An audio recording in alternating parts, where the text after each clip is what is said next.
Well, the Holocaust is mentioned twice in the movie by the journalist who says, I went into the camps, and do you remember the famous photo from the Warsaw Ghetto with the kid? And I said, yes. And said, this is what it reminded me. The second phrase is by the shrink, my friend Owen, who says, your obsession with the massacre didn't start with this massacre, it started with the Second World War, with the Holocaust, because of the history of your family and your parents. And of course, I've been traveling with the film for 8 months now, and everywhere I go, except Israel, I've been asked this question. And in Israel, nobody even thought about asking it. I tell you why. I think that for us, the Holocaust is deep in the DNA of the people. Whether you like it or not, whether you accept it or not, it's there. Not just for me, where I come from a really extreme, hardcore Holocaust survival family, but for everyone. And I think when we see real footage, newsreels, it could be from Saba and Shatila, it could be from Bosnia, it could be from Rwanda, it doesn't really matter.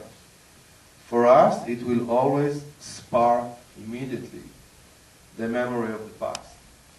And never in the history of Israel was there such an outrageous response and demonstrations like the day after the Sabra and Shatila massacre, although Israeli troops didn't do it literally. And if you ask yourself why, I tell you only because of the Holocaust. Because right immediately after the massacre, people realized that something really wrong went on there with the support and the collaboration between the Israeli government and the Christian regime. They were our allies. I mean, they wore IDF uniform. So, and those demonstrations, I mean, they were held just because people couldn't figure out how on earth us, with our history, could be related with an event like the massacre in Sabra and Shatila. So for me, it was natural. And you know where, ironically, where the press and the public was obsessed with this comparison? In the German release. They couldn't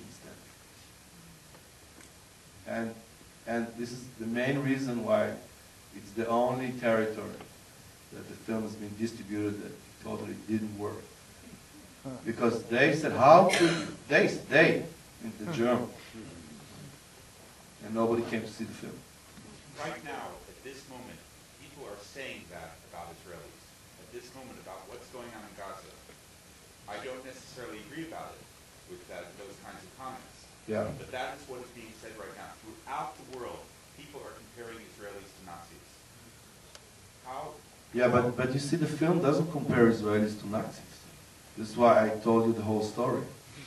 It does not compare Israelis to Nazis. And of course, I wouldn't compare Israelis to Nazis because I don't think Israelis are Nazis. What people say all over the world is what they think. It's not what I think. It's not what the film declares. Okay. This gentleman right there. Saying how, you know, the film was about your process of remembering, your self-reflection, your ability to remember these things. In the 8 months you've spent since the film has been completed, bouncing it off audiences and talking to others, have you brought more dimension into your memories? Yes, I have. I must tell you that the 8 months I spent traveling with the film are much more difficult than the 4 years I spent making the film, which was great fun most of the time. Yes, for example, when I had this Sony Tour America thing with the film, 14 cities, 17 days, I read an article on a flight about this American soldier coming back from Iraq, and I don't know where, Oklahoma, somewhere. And I read that it took him 6 days to come back home from the front. And it was the first time for me to think that for us, for me, for example, from the middle of the battle in Beirut, going back to my parents' home in Haifa, it took 20 minutes on a helicopter. Okay? So we were counting the dead and the wounded, and then there was an order, Folman, you can go home for 48 hours. We would go on a helicopter, and we would land in Rambam Hospital in Haifa, which is like near the center of town. And you know, people are having fun, smoking dope, listening to 80s music as if nothing happened. And I never thought about it while making the film, because if I would have, it would have been, of course, it would have been in the film. It's 20 minutes. It's unbelievable. And this is just one thing, and a lot of personal stuff as well. So 4 years making the film, 8 months travel. Yeah.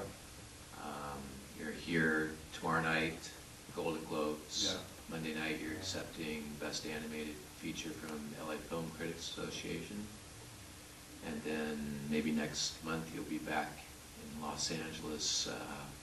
I mean, for the Academy Awards, could you ever imagine the journey? This? Of course not. And I can tell you that when Sony bought the film, they told me you will have to come over for the award season. I didn't know what that meant.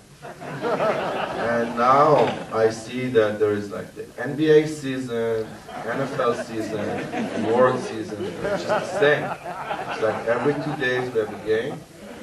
We're competing with the same films in Cannes, same directors, once they win, once I win. And it's like they're really obsessed with prizes. Every day there is a new guild. I wake up, there is a phone call from the Israeli radio. Congratulations, you won the Minnesota Guild of Pretty Writers. Wow! So it's the hot season. Well, you've deserved every one of those honors, and we appreciate you.